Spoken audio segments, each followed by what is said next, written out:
हे आहे वडाचे झाड. आपल्या वटवृक्ष श्री स्वामी समर्थ महाराजांचे झाड. ज्या झाडाखाली श्री स्वामी समर्थ महाराज 22 वर्ष होते. अक्कलकोटला हे झाड चैतन्य देते. वर्षभर 12ही महिने हे झाड हिरवेगार असते. बघा, या झाडाची पाने जाडसर असतात. वडाच्या मुळांना, फांद्यांना पारंब्या म्हणतात. याच पारंब्याखाली जमिनीला टेकल्या की जमिनीत रुजतात व याचे खोड बनते. भारताचा राष्ट्रीय वृक्ष आहे वडाचे झाड. प्राणवायू म्हणजेच ऑक्सिजन दिवस रात्र सोडते हे झाड.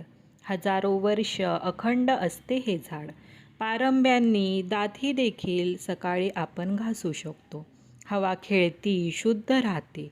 आता किती उन्हाळा आहे. या उन्हाळ्यात थंड हवा देतो हा वृक्ष. हे रोप फार छोटे आहे, पण ह्या कुंडीतील वडाला देखील पारंब्या फुटल्या आहेत.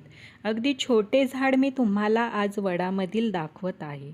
तुम्ही ह्या अगोदर पाहिले होते का कुंडीतील वड? कमेंट करून नक्की सांगा.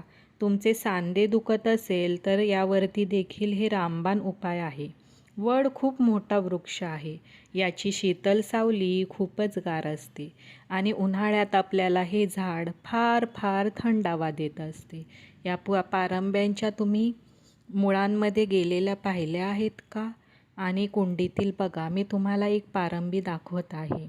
किती सुंदर आणि सुरेख वाटत आहे हे झाड. ह्या फांद्याही तुम्ही पाहू शकता.